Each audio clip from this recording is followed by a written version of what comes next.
best hour you've ever seen. Go ahead and talk to us at Big Bounce 984 hashtag. I have a very exciting guest in the building. She's a big boss bae and she goes by Camilla, so stay tuned because you're gonna get the whole scoopity scoop on everything she and Ziki are giving to y'all with that's how you know that you do what you do well. The regional manager is in the building. Her name is Camilla Owora. And she is just as beautiful in person as she has a voice. A beautiful voice. A voice for radio. Not a face, but a voice for radio. Yeah, at least. But she's also got a lot of talent, which is why when you guys have the social media presence that you do at well over 120K now on Instagram alone, right? Mm-hmm. You're really like crossing boundaries when it comes to media in Kenya, especially social media, which is something that I feel like a lot of people are still grappling with. So tell us, Camilla, a little bit. I feel like first introduce yourself as Ziki, then introduce yourself as the regional manager and what that constitutes. You get what I'm saying? Because I feel like still we're always trying to understand something. And also UV's in on the convo too. I can see him pulling up. Hey UV. Hey UV. Okay. So talk to us. Yeah, thank you so much for having me, Wanjira and Yuvi. Mm-hmm. As you've rightly mentioned, my name is Camilla. I'm the regional manager at Ziki Media. Ziki Media is East Africa's largest music distribution company. Wow. We have operations in Kenya, Tanzania, Uganda. We're expanding our base to Rwanda. I was going to say, yeah, of course. We have a few artists from South Sudan. We're also looking at getting into Ethiopia. So Juba artists, stand up, represent yours. Okay, very cool. Yeah, so we work with a number of artists from the countries that I've mentioned. Tanzania right now is our biggest market, so we have the biggest artists. Makes sense. Well, they appreciate their artists. I feel like Kenya. No, we love our Kenyan. No, it's not that you don't. I think it's that it's a culture, but we'll get to that in a second. I'm gonna ask you some questions in regard to that. But first, yeah. So TZ is where TZ is our biggest. Is your stronghold, yeah. It's our stronghold, but funny enough, a lot of the streams and the revenues we make come from Kenya. Wow. Yeah, so that will be part of the discussion that we'll be having. That's quite interesting. So my role at Ziki Media as the regional manager, I oversee the operations in the entire East Africa. Ziki is also part of Warner Music Group. So we're affiliate of Warner Music Group. Beautiful. Which opens up opportunities for the artists signed under us to also have opportunities within the Warner Music catalog globally. Yeah. Yeah, not just in the emerging markets, but globally. I love this so much. So Camilla, as Ziki as a kind of leg, if you will, of Warner, and then as a distributor, what does that mean? Because I think a lot of young folk who are listening, and just people in general who are listening and maybe like intrigued by the arts or the music industry, either because they want to get into it or they just find it cool, are wondering what's the difference between a distributor, a producer, being the actual talent, and so on and so forth. And while you and I may have that answer, UV included, break it down for us like we're aliens.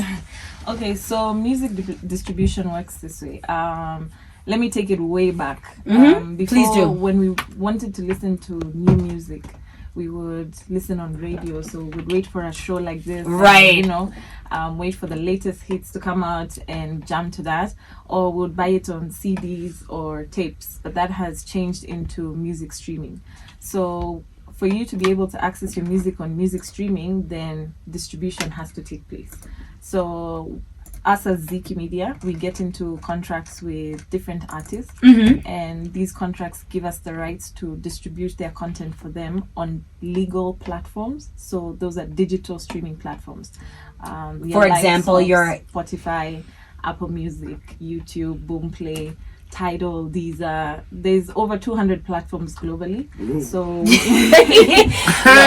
they're not like UV said I'm missing something in my and where I can figure it out. No, but it's true. It's actually incredible. Because it was a Kenyan who was, for example, just as a by the way, was telling me about a streaming platform I had never heard before that is available here. I forgot exactly which country it originates from. but he preferred it over Spotify and Apple. Yeah. And I just found it absolutely entrancing because Yes. it was like, why? But there are so many places, and he had his own reasons. Yes, definitely. There are many places. So what you'll find is there are some countries where some platforms are more prominent. So you'll find the likes of Spotify, Apple Music are more prominent in the more established markets. And then you'd find platforms such as Boomplay and YouTube are being used the most in emerging markets such as Africa. But now, because we have seen a transition and a lot of these companies are now coming to invest in Africa, so we are having a larger base of music lovers picking the platforms that they like to stream the music for the artists that they prefer. So fabulous. So I have to obviously ask you as a follow-up question to all this, what do you prefer? Which platform? And not necessarily, okay, it could be as Camilla, Yeah. but also for who you represent. Is there anything, like, so for example, does it work better if Spotify is popular in Kenya versus Apple versus YouTube versus etc etc, like yeah, you know what I mean? Yeah, Like, Boomplay. Is there one that pays more money than that? Right. I mean, I think that's what I'm trying to say subtly, but my boy just blew up my spot. But frankly, I'm quite curious. Yes, like, break down the industry to us from y'all's point of view. Okay, so I'd say a platform like Spotify, we all know, is the biggest music streaming platform globally. So I think that may answer your question. I love that. I love that. Yeah. And then we have platforms which have been targeting the local audience. So like Boomplay was built and created for By Kenyans for Kenyans. yes, Yes. created for Kenyans, and actually that used to be my base, my home base. Wow, I love that. I see Okay. there's a group you're in. I see you there. Oh, he said, I'm stalking you, boo. Yeah, so Boomplay has quite a large presence in Africa. So they have been able to support a lot of artists in Africa, be able to penetrate different markets. So that's why you find a lot of our Kenyan artists are being played in Nigeria, in Cote d'Ivoire. Yes. In That's Tanzania, in amazing. Ghana, I love and that. also vice versa. So I wouldn't say I have a favorite platform because all of them work in different ways. Uniquely. Yeah, uniquely, and we're able to maximize on all All the of them. opportunities that the different artists have. Yeah, so if I want to promote content, for example, in India, I will speak to Spotify. That is sick. Yeah. It's a plug of. It's so interesting because it goes to show, Camilla, if I may, and UV. I mean, you must. The world is really a global community. Village, yeah. It is a village now. Definitely. We're just a massive village, so everything is interconnected. This is terribly exciting. Stay tuned. I've got more questions with the boss lady that is the one, the only Camilla Owora. She's the regional manager of Ziki Media. And as you heard, UV was like, no, I done seen her in the groups, and she's moving mad. She's moving mad. Period, Pooh. How you doing, Kevin Kim saying? I see you saying music going on. How you doing? And where are you getting Big Bounce from? Go ahead and talk to us at Big Bounce 984, hashtag Big Bounce 984. With not just the bossy lady, but the boss lady. That is Camilla Owora herself. Hi, darling. Hello. It's hello for me.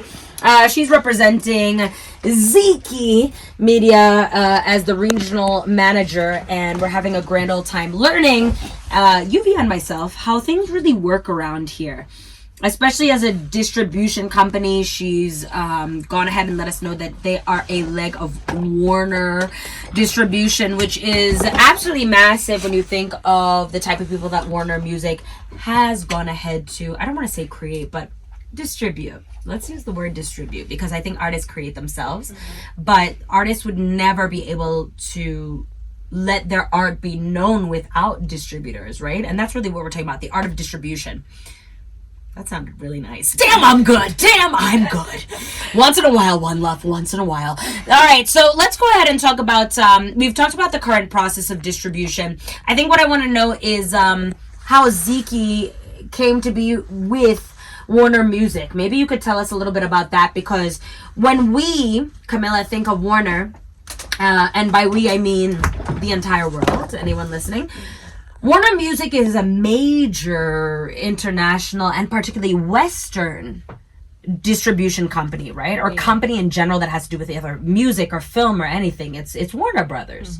So tell us how Ziki and Warner have come together, because I think we're feeling really blessed as East Africans. Like, can our music really get to all parts of the world? The answer is yes.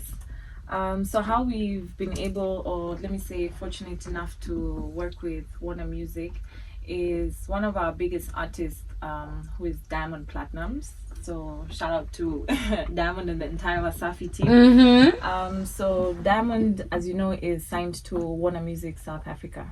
Right. But Diamond, when he started his career almost over 13 years ago, we were his first distributors. So we worked with him throughout, and we have seen the journey. With Warner, the partnership has come about because of the opening up of the African music ecosystem. Right. So you find a lot of our and that's not just the African music ecosystem, if I may interrupt you. That's actually just the African ecosystem. People are finally paying attention to the quote-unquote dark continent outside of Africa. We have always known that we are the ish. Yep. But other people are discovering that, and that also comes with our talents in artistry. Yeah. As you were. Yeah, exactly. So I totally agree with you.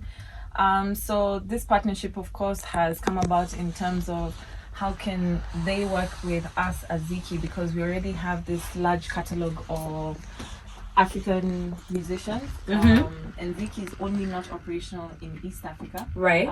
We work also in South Africa, in West Africa. We have operations in India, which is a large market. You made mention of that. Yeah, there apparently it's the largest. You know, a lot of people are saying it was China that had the biggest population. It was actually someone who told me the other day it's India that now has the largest population in the entire world. Yes, and the entertainment industry is massive.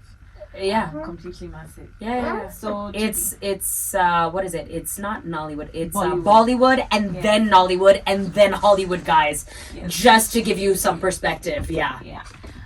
So with that, Warner has been very keen on how they can penetrate into Africa, and particularly also in East Africa, because definitely we've seen the rise of Afrobeats. We're now seeing the rise of Amapiano onto the global stage. Gengetone has been accepted in the Grammys. Exactly. Yes, Camilla knows. Period. Yeah. So we're having a lot of investment or interest from a lot of the global companies to come and support some of the artists who can now access the global stage. Right. So mainly that is what a lot of our partnership with Warner Music entails.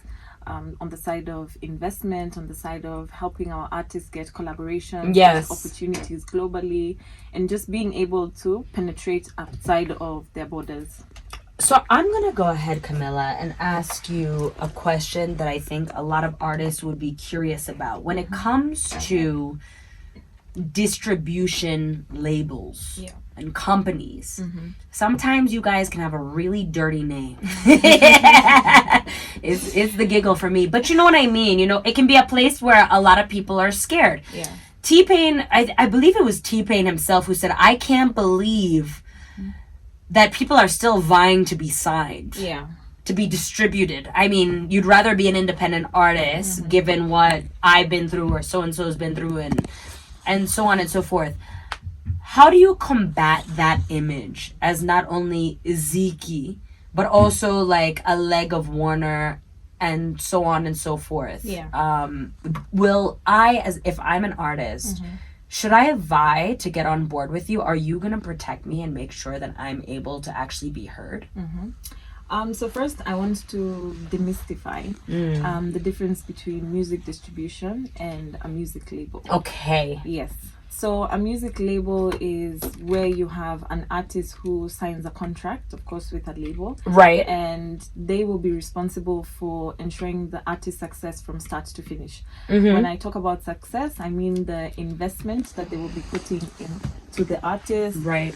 Everything from their production to their content, Right. everything Right. pertaining to the artist falls under the label. Yes, that's true. Yes, yes. On music distribution, we don't sign artists as a label. That's also true. Yeah, we sign artists in terms of you give us your content and then we will distribute your content for you. Okay. So the benefit is that at Ziki, we work with labels, we work with aggregators, we work with independent artists. So it's entirely up to the artist to decide whether they're part of a label or they would like to be an independent. But for us, we're not restricted to whoever we work with. So that means that I can be an independent artist that gets to work with you. I don't have to be under a label. Yes, you can. So look at that, guys. Either way, you win with Ziki. Yeah. Continue with Camilla. I shall. I know that for a fact. I have just a few more questions before she goes ahead and leaves me.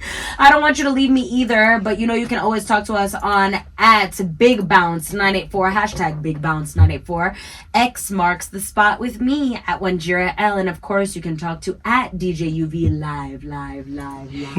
In the meantime, I'm still reminding you, of course, that for just a rickle bits, you can go ahead and get that Ace disinfectant. He asked, when it comes to Kenya's biggest consumer of foreign music, that's us versus local. So we have bongo, we have afro, and that sells so much, but we still tend to do a foreign thing, and I'm wondering why.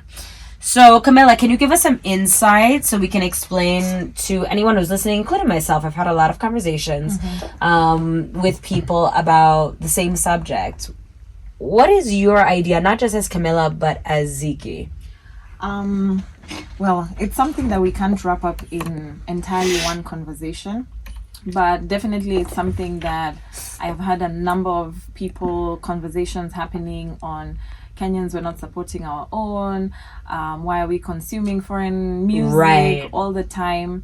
And why is the thirst so there to, even when we are creating our own, sound foreign? Yeah. I think that's also a massive conversation in and of itself. Yeah. So what I can say about it is, with regards to bongo being consumed heavily, I think we have to also understand that bongo music has been penetrating Kenyan industry for over 20 years.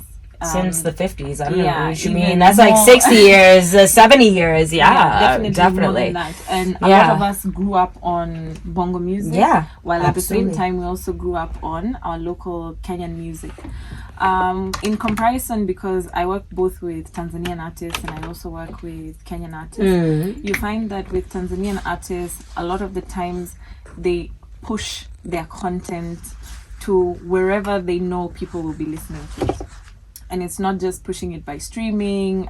They will actually go to those countries and perform. Countries, so it's not just regions. They will go to the countries and they will perform. They will be sharing the content with DJs, different producers. They'll be looking at getting features with other artists. And that's not to say that Kenyan artists are not doing the same, but we are not doing it to the level that we are expected to do it. And I feel that if we come together as the Kenyan industry, maybe not. Yeah, like maybe the extent Yeah. that will get us to that playing style area. Okay, yeah. And then we also have to look at the world as a global music village. So as opposed to entirely focusing on consuming our music locally, how can we consume the music? How can the music get consumed out of our region, out of our country? Because now the world has become a global music village, like I'm saying. So as opposed to, let's say, pushing your content for your fans in Kenya, maybe you're already a very well-established artist in Kenya. Why don't you look at going to Tanzania? Why 1 don't you trillion look at percent. going to Uganda? Attempts to go to Nigeria, Ghana. Can I ask you a question? Yeah. Do you think that as Kenyan, this is something that's just popped into my mind, by the way. Do you think that as Kenyans we might be a bit, what's the word? Like, so the word that pops into my head is almost conceited. Where it's like, our stuff is cool, but like maybe they won't get it.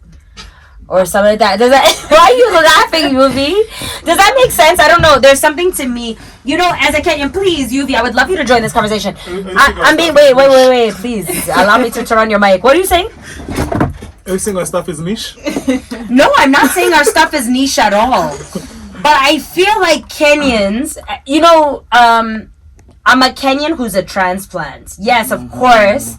I'm a whole 50% Kenyan, a very proud Kenyan in the sense that my mother is Kenyan.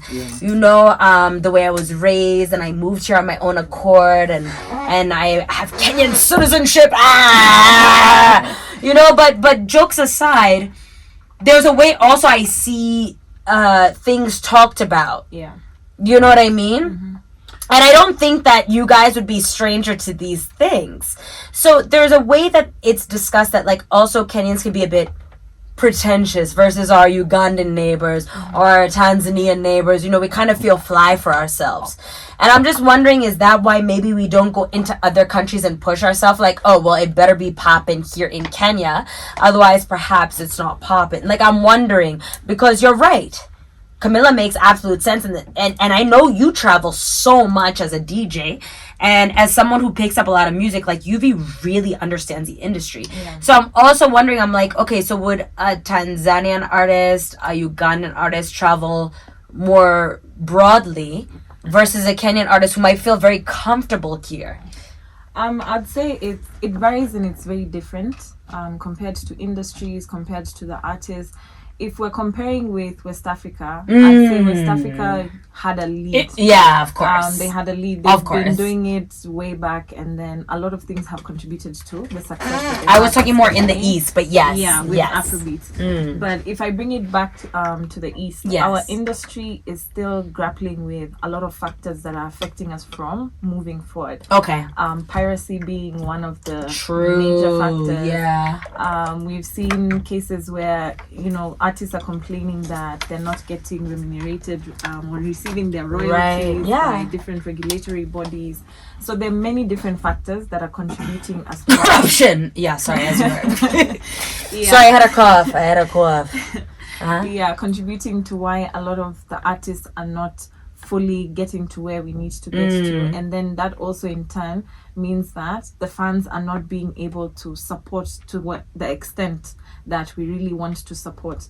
So there are many different factors. I won't pinpoint and say this is the reason Kenyan audiences prefer listening to this content, because if I give you an example, one of our artists who is Rayvanny, on his top 10 on Spotify, Kenya and Tanzania probably appear at number 9 and 10. He's bigger than that. Yes, but what I mean is that the country where he streamed the most is the Netherlands. Oh, really? Do you get what I'm... that's what she's saying, is that it's foreign based. That's fascinating. So at Ziki, what we're trying to do is we're trying to get our artists to understand that, yes, you have penetrated the local market, you're big in the local market. Look at the wider world. True. And focus on getting your content out to a larger percentage of people. Camilla, you gotta come back for a part 2. This is really interesting. I agree with you because like I know very many dope artists and producers, mostly like in doing Amapiano and Afro house music. Yeah. And I believe the biggest challenge they have is getting their music out there because they're really good. The content is so dope, but then the views are 200 views. Honestly, distribution will really come through for them. Yeah, so I encourage a lot of our Kenyan artists, like, spend time in different countries. I travel to Tanzania quite a bit, and they play Kenyan music. No cap, I'm not lying. No, I believe it. By the way, I know you wouldn't lie to us. Yeah, they play Kenyan music, so I would always be there, you know, like recording when one of our artists, when Otile Brown plays or Calligraph, and I'm like, he's playing.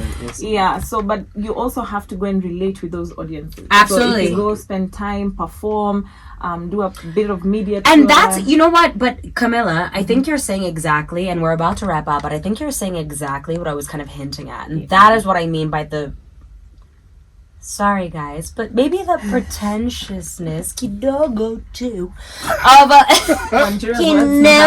Wanjira's words, of a Kenyan artist versus going outside.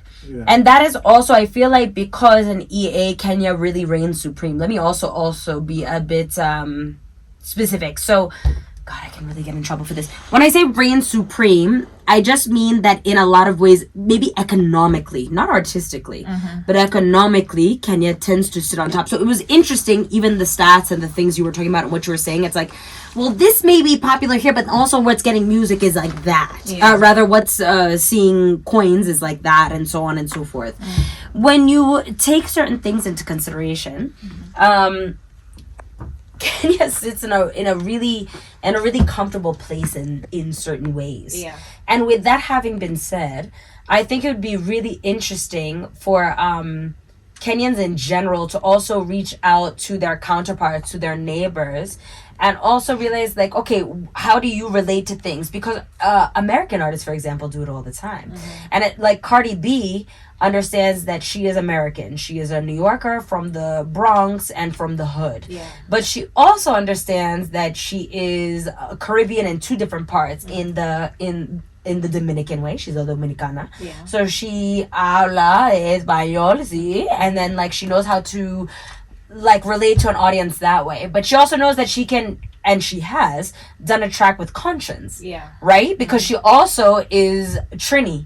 So she knows, just like Nicki Minaj, how to do a Trini beat if she wants to. And I think that like Kenyans also have access to so much around them from their standpoint, and then to be able to connect with different audiences. And it would be very cool, like what you were saying, is to connect with different audiences in a very intentional way. Yeah. In a business-like way that's also still creative. That's true. Because we also tell the artists that we work with, you don't have to entirely change your sound. Not at all. What you need to do, you can be true to yourself. Yeah, true to yourself, but incorporate a global sound. Yes. So, and that's what a lot 1 of trillion %. So you'd see, like, Amapiano, they are representing a lot of their culture and everything. Some of my favorite Amapiano tracks are actually by Kenyans. Yes. Aki. I'm not making this up. Like, my favorite Amapiano tracks are by Kenyans. Yeah, but they're not getting the push and the promotion that not they at all. need to. Not at all. And that's where now people like us in the distribution world come in, because we support you. This having been said, because I gotta wrap it up, but please, Camilla, tell me about your future, Mziiki's future. Like, tell us all about that.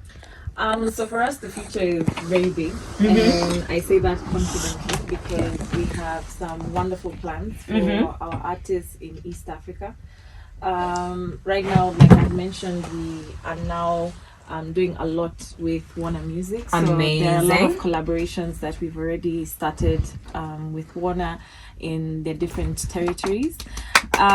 We are still going to be supporting artists with marketing and promotion, working together with the digital service providers, your Spotify, Boomplay, Apple, to get playlisting, to get support across the different borders.